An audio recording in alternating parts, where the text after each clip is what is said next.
Shalom, yuk kita belajar ada 3 hal penting yang sederhana yang mungkin tanpa kita sadari itu dipraktekkan oleh banyak orang dan mereka berhasil dalam hal hubungan dengan sesama karena melakukan 3 hal ini. Sebenarnya di firman Tuhan juga ada ya. Coba kita lihat. Yang pertama adalah mengucapkan terima kasih. Thank you. Arigato. Ini ada berbagai bahasa nih ya. Grazie, kemudian apa bacanya bagaimana? Grazie atau gimana? Gracias ya, ada lagi danke. Ya itu ucapan terima kasih. Kita harus belajar senantiasa mengucapkan terima kasih kepada orang-orang yang mungkin kelihatannya melakukan hal-hal yang mungkin sederhana ya, tapi ternyata itu bermanfaat atau menolong kita. Mungkin kepada pembantu rumah tangga kita, terima kasih udah beresin kamar ya, walaupun memang dia digaji untuk itu. Oh udah ini ya, udah masak ini nasi ya, terima kasih ya, gitu ya.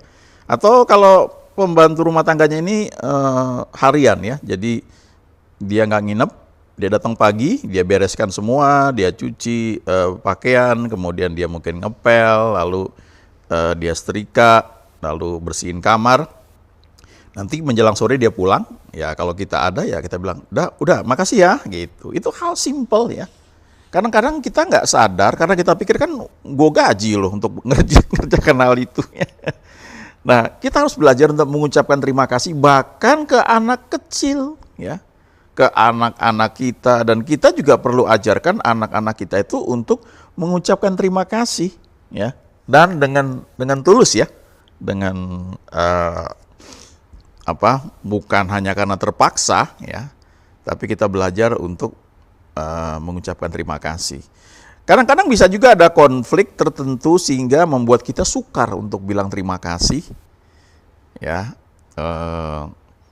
dan mungkin dari sisi yang lain kita nggak perlu bilang terima kasih, tapi selalu ada yang kalau kita pelajari kita bisa ucapkan terima kasih. Contohnya ya, di satu komunitas bisnis kadang-kadang ada diundang orang-orang untuk memberikan satu pencerahan ya, atau mempresentasikan untuk peluang bisnis, dan tidak selalu yang datang itu, apalagi kalau baru ya, bisa menyampaikan dengan baik. Nah, kalau kita bilang thank you ya, bagus sekali tadi presentasinya, itu lebay ya. Ya, karena kita tahu itu mungkin jelek ya, ada hal-hal yang dia lupa sampaikan, dan kita perlu maklumi, namanya juga baru, dia perlu belajar, tapi tetap kita bisa bilang terima kasih. Terima kasih ya udah datang, menyampaikan pengalamannya, memberikan semangat buat kami, kita bisa bilang seperti itu. Juga kalau ada orang misalnya hamba Tuhan khotbah di gereja kita, khotbahnya kemana-mana, kacau, ayatnya salah, kadang-kadang suka begitu ya, nggak selalu sih. Nah kita bisa bilang terima kasih ya sudah melayani di tempat kami, thank you Pak ya.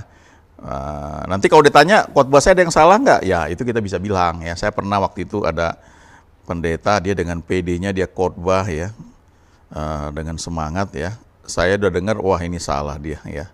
Tapi pas selesai thank you ya sudah melayani, saya bilang seperti itu. Lalu dia dengan PD-nya dia tanya, gimana Pak khotbah saya Pak tadi, ada yang salah nggak Pak? Lalu saya kasih tahu, iya ada yang salah. Dan dia langsung terdiam ya.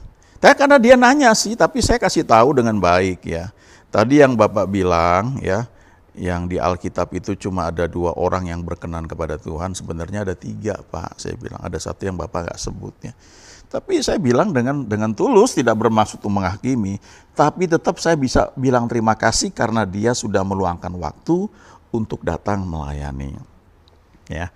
Lalu kadang-kadang ketika kita membuat satu acara ya, pemain musiknya telat ya, WL-nya telat ya. Saya tetap bisa bilang terima kasih sudah datang ya. Kalau datangnya on time, nggak telat, ya saya bisa bilang thank you ya sudah melayani, sudah datang on time sebelum waktunya, bahkan sudah siap, thank you ya, Tuhan berkati. Itu cara kita mengatakan ya. Ya, kadang-kadang kita tahu ini salah dia ya, tapi kita bisa berkata dengan positif dan jangan lupakan untuk mengucapkan terima kasih ya. Orang-orang di dunia mana-mana mempraktekkan hal ini ya. Yang kedua adalah perkataan ini, I'm sorry ya. Aduh, maaf ya.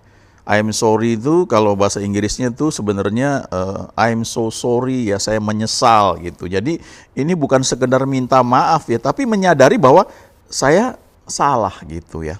Kalau kata benda kan sorrow ya, sorrowful ada terbentuk di situ. Itu rasa penyesalan. Jadi sebenarnya kalau kita bilang I'm sorry ini bukan basa-basi, sorry ya tadi gue gini. Sebenarnya itu ungkapan isi hati bahwa tadi saya sudah salah. Nah, kadang-kadang bisa terjadi, ya ada ayatnya di Amsal ya, pembicara pertama dalam suatu pertikaian nampaknya benar. Lalu datanglah orang lain untuk menyelidiki perkaranya. Nah, ini sering terjadi ya, konflik-konflik. Kalau kita dengar cuma dari satu sisi, ya kita akan melihat bahwa kita yang benar, itu salah itu ya. Jadi tergantung info apa yang kita terima dan ditekankan di mana. Kayaknya kalau sebagai leader hati-hati ya. Kalau kita cenderung untuk membela diri, tidak mau disalahkan, kita akan menyampaikan informasi yang mendukung kita saja. Ya. Kita tidak mengajarkan orang-orang di bawah kita untuk belajar berpikir secara objektif dan terbuka terhadap koreksi kalau kita salah. Nah, sikap ini harus ada. Jangan karena kita berpikir, oh saya kan diurapi Tuhan, ya kamu jangan jamah saya. Ya. Itu satu hal ya. Kalau kita ada ayatnya memang ya, jangan mencamah orang yang diurapi, itu satu hal betul sekali. Tapi bukan berarti kita bisa berbuat sewenang-wenang ya. Itu yang perlu kita sadari. Jadi sikap I am sorry itu ya, ini satu penyesalan ya. Misalnya begini, saya ingat dulu saya kerja dulu. Ada saya di satu bagian departemen, lalu ada seorang ibu ya dari departemen lain. Dan posisi dia kepala bidang, saya masih karyawan baru mulai kerja dan sedang belajar. Lalu ada kesalahan yang ibu ini buat dan dia nggak terima. Ya. Dia merasa dia benar, tapi jelas data menunjukkan dia salah. Dia datang ke ruangan saya dan dia protes, Pak saya nggak terima dan sebagainya. Nah saya merasa saya kan benar ya, saya nggak salah. Jadi saya juga menjawab ya, nggak bisa Bu, ini data menunjukkan ibu salah ya. Dia wah ya akhirnya dia nggak terima, dia tinggalkan saya di ruangan saya. Nah setelah dia pergi, tiba-tiba di hati saya tuh ada satu suara mengatakan begini, kamu kan jauh lebih muda dari dia. Dia seorang ibu, sudah berumur, sudah ada ubannya ya, kecuali kalau di chat yang nggak kelihatan. Ada ayat yang mengatakan kamu harus berdiri di hadapan orang yang lebih tua, orang yang sudah putih rambutnya, kamu harus respect, hormat ya. Lalu saya datangi ruangannya dan saya bilang, Ibu, saya minta maaf tadi kalau sikap saya mungkin terlalu kasar ya, terlalu keras terhadap Ibu ya. Kita memang beda Bu ya, data yang saya terima menunjukkan bahwa Ibu salah dan itu memang tidak bisa ditolerir ya. Tapi mungkin tadi sikap saya terlalu kasar, terlalu keras, biar bagaimanapun ibu lebih tua dari saya harus punya sikap hormat kepada ibu ya. Lalu dia sungkan, dia berdiri, Pak Yakub enggak begitu maksud saya, enggak kok Pak, enggak apa-apa kok Pak ya. Enggak Bu, saya bilang ya, dalam hal ini sikap hati saya yang salah ya, itu aja Bu ya. Dan akhirnya clear ya, dia bisa terima kesalahan dia juga itu, tapi saya belajar untuk belajar minta maaf ya. Ya, banyak sekali ya. Kalau kita sebagai suami kita bisa minta maaf kepada istri karena mungkin belum memenuhi harapan seperti yang entah dijanjikan atau diharapkan waktu kita belum menikah ya. Kalau kita sebagai istri kita bisa minta maaf juga karena mungkin kurang perhatian kepada suami. Ya, kalau kita orang tua kita bisa minta maaf pada anak-anak kalau beberapa hal sikap kita sebagai orang tua terlalu kasar kepada anak-anak. Ada ayatnya ya mengatakan jangan membuat anak-anakmu itu menjadi pahit hati atau menjadi kecewa dan sebagainya ya. Kalau kita anak-anak juga belajar minta maaf kepada orang tua. Ya. Kadang-kadang itu bukan hal yang mudah ya. Saya juga belajar untuk minta maaf pada orang-orang yang lebih muda ya, kepada adik-adik saya. Kadang-kadang ada masa yang saya pikir lo yang salah kok ya. Tapi kok gue mesti minta maaf, tapi tetap ada hal yang saya melihat bahwa saya perlu minta maaf dalam hal ini, ya. Dalam hal yang lain saya tahu dia salah, tapi dalam hal ini saya salah, ya. Selalu ada, ya, dan itu membuat hati kita bisa clear, ya. Itu yang kedua. Yang ketiga adalah pujian atau ucapan-ucapan yang positif kepada orang lain. Nah, ini kadang-kadang jarang ya kita perhatikan, ya. Itu terjadi, ya. Coba belajar memuji. Bagus ya kamu buat ini ya, dekor Natal ya. Wah, keren sekali, thank you ya. Nah, udah bilang terima kasih, lalu kita memberikan pujian. Ya, kalau kepada istri, thank you ya, sudah masak hari ini enak sekali nih ya.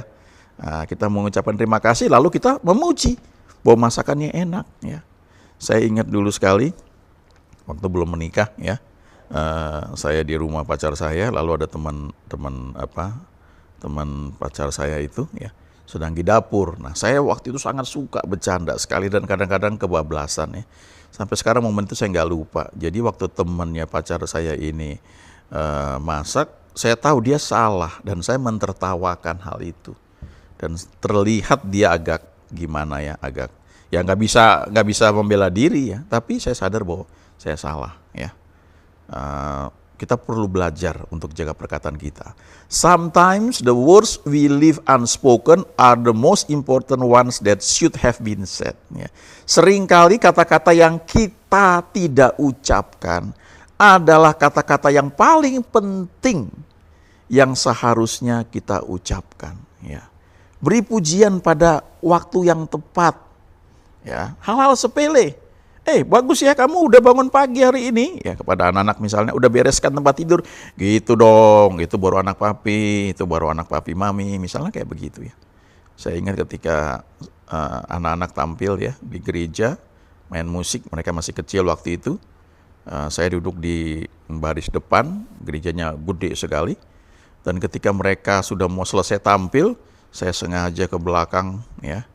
Lalu ketika anak saya turun dari panggung, saya mengacungkan jempol tinggi-tinggi. Keren ya. Ya, saya ke belakang supaya orang nggak terlalu melihat gitu ya. Tapi pujian itu perlu disampaikan ya, dan itu memberi semangat kepada orang yang menerimanya. Ya. Kadang-kadang mungkin pekerjaannya nggak sempurna ya. Tapi kita bisa memuji untuk hal-hal yang dia lakukan. Wah, bagus ini ya. Kamu ini keren ya main musik ya. Belajar chordnya di mana itu ya? Wah, saya perlu belajar banyak nih ya. Misalnya kayak begitu. Sadar atau tidak sadar ya, setiap orang itu sebenarnya butuh untuk dipuji.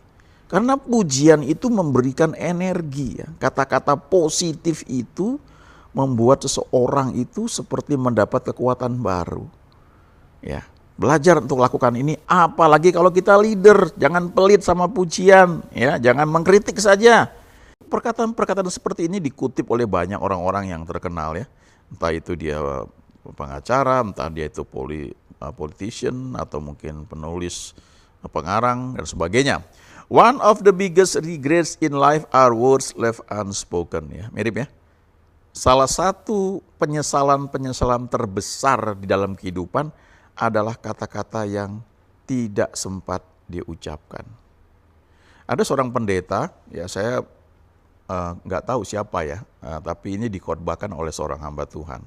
Dia itu rupanya begitu haus akan pujian dari bapaknya, karena tanpa sadar dia itu mengagumi bapaknya. Nah, dia berusaha membuat berbagai macam prestasi supaya orang tuanya memuji dia. Nah, ketika dia sudah jadi hamba Tuhan, punya gereja yang besar, dia undang bapaknya dan dia khotbah. Dia tetap berharap bapaknya datang memuji dia. Wah, luar biasa ya kamu berubah dan papa sangat diberkati oleh firman Tuhan. Dan dia nggak dapatkan itu. Ya. Coba belajar untuk memuji ya anak-anak kita ya. Mereka butuh dukungan, jangan dikritik saja ya. Jangan seperti cari kesalahan gitu ya. Tunggu. Nah, kamu buat ini nggak begitu, melanggar langsung diomelin ya. Ini kok nggak diberesin, ini sepatu nggak ditaruh di tempatnya ya. Jangan malas, negatif terus ya. Jangan seperti itu ya. Itu tidak menolong ya. Kalau nggak dibilang bisa melukai ya. Sekali lagi banyak orang-orang yang haus untuk dipuji. Nah, kalau Anda istri, ya jangan sampai wanita lain lebih banyak muji suami Anda. Ya, Anda sendiri nggak pernah puji suami Anda, atau sebaliknya, suami Anda jarang puji Anda. Ya, ada lagi nih, ya. If you love someone, tell them because hearts are often broken by words left unspoken. Kalau Anda mencintai atau mengasihi seseorang, katakan kepada mereka, ya. Karena hati itu sering terluka, ya, atau ya terluka, ya, kecewa, patah hati oleh karena perkataan yang tidak diucapkan, ya. Jangan pelit-pelit, ya, ucapkan I love you, ya, kepada pasangan Anda, kepada istri, pada suami, ya.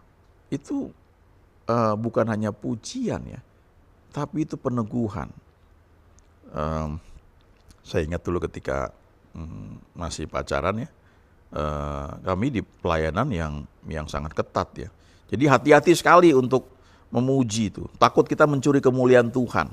Jadi kalau ada yang bagus itu kita nggak puji, ya. Beri kemuliaan bagi Tuhan, paling itu. Tapi kalau sudah salah, langsung keluar ayat, ya. Wah, anak nggak mungkin begini, hati nggak beres dan sebagainya. Nah itu kurang tepat, ya. Belajar mengucapkan kata-kata yang memuji, ya. Saya suka beberapa lagu, ya, banyak sebenarnya sih, ya, diantaranya Willie Nelson, ada lagunya yang terkenal, ya. You are always on my mind, ya. Ini bagian dari liriknya, ya, yang kedua, ya. Maybe I didn't love you quite as often as I could have. Mungkin aku tidak mencintaimu, ya, sesering yang sepertinya saya bisa lakukan hal itu. Maybe I didn't treat you quite as good as I should have. Mungkin aku tidak memperlakukan kamu sebaik mungkin seperti yang seharusnya saya lakukan. If I made you feel second best, ya. Kalau aku membuat kamu ini jadi nomor 2, ya, bukan nomor yang terutama, ya.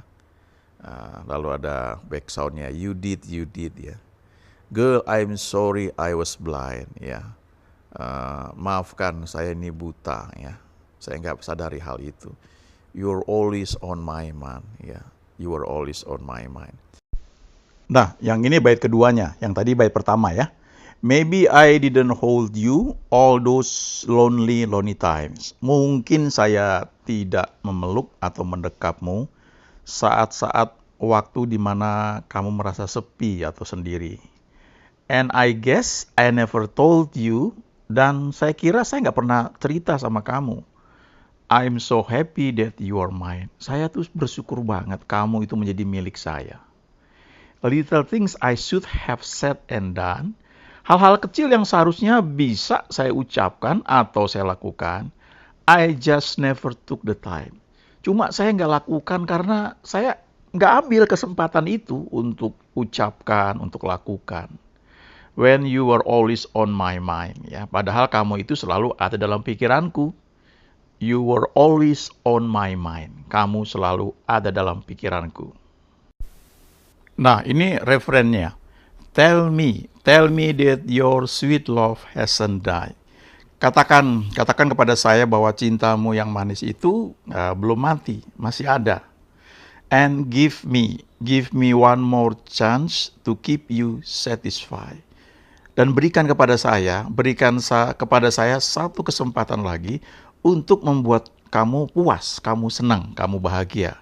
I'll keep you satisfied. Saya akan membuat kamu senang, membuat kamu puas. Little things I should have said and done. Hal-hal kecil yang harusnya saya katakan, saya perbuat. I just never took the time. Saya cuma nggak ambil kesempatan itu. But you were always on my mind. Tetapi sebenarnya kamu selalu ada di pikiranku. You were always on my mind. Kamu selalu ada dalam pikiranku.